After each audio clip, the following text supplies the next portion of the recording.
Hi everybody and welcome to Heel Heat. My name is George Coles and this is our Ring of Honor show for the week. Let's jump right into it. First match of the night we have Jimmy Jacobs, who's been given a 5-match tryout to see if he can wrestle with honor. If he can, he gets a contract with Ring of Honor. If not, he doesn't. Also, side note on that, which I think is separate from that, if he wins 3 of the 5 matches, he gets a world title shot. Interesting story going forward. Jimmy Jacobs, who, if you've watched the show, I've called him the best Ring of Honor wrestler never to win the world title. I totally believe it. I think he's a guy that probably at the height of Age of the Fall should have been world champion. One of the best, I think, all-around talents in Ring of Honor's history. I think the guy's got a ton of charisma, a ton of talent. Plus, I think I like his story. I like where he's been, where he's going, the demons he's battled. Tonight, on the show, he battled Silas Young. Silas Young comes down, runs him down, talks about how he's tried to destroy Ring of Honor a few separate times, how he doesn't deserve it, how he's not a real man, how he represents the youth that have been given trophies for finishing in last place. Great line, Silas. I really enjoyed that. I thought that was awesome. Talked about his pink hair, his different things about him, that he's not a real man, going along with the Silas Young real man gimmick. Cuts a long promo, only to turn around and see Jimmy Jacobs hit him with a spear, get a quick win. I'm all for it. The crowd was behind Jimmy Jacobs. I think, like I said, I enjoy Jimmy Jacobs. I think he brings more to the Ring of Honor product than just a solid wrestler. I think he's someone that the fans can either get behind or boo. And I think that's awesome. I think his total package, and no puns on Lex Luger, the total package of Jimmy Jacobs I really enjoy.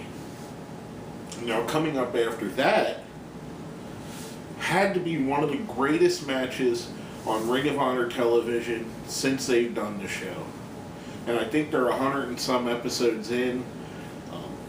I thought it was absolutely fantastic. International superstar Ricky Marvin versus Davey Richards.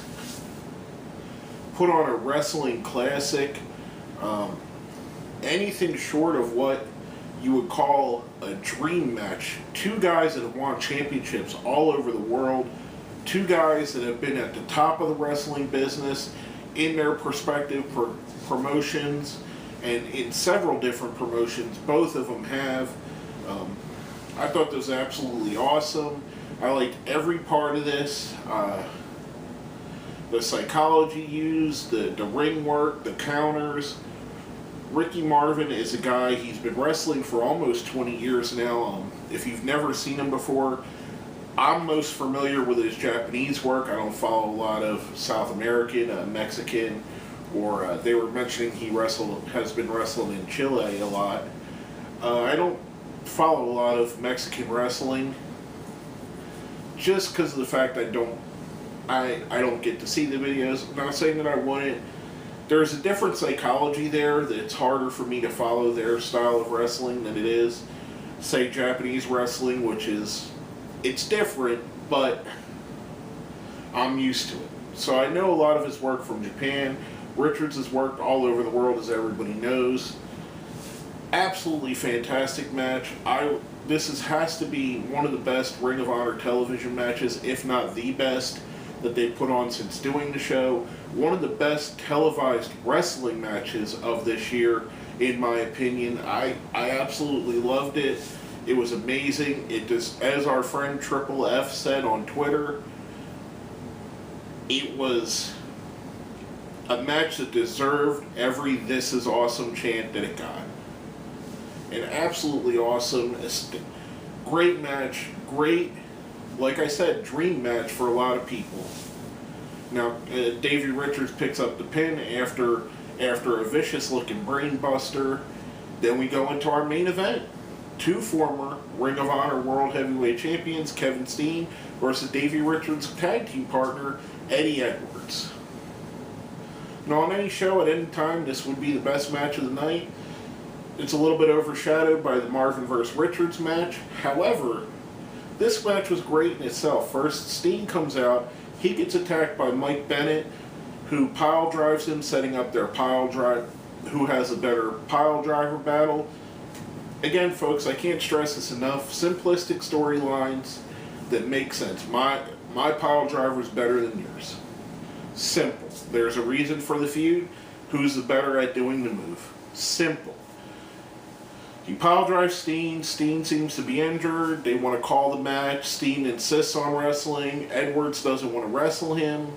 He smacks Edwards in the face a few times, which causes Edwards to fight him. They go at it. They really work on the fact, Kevin Steen sells the fact that the pile driver damaged him.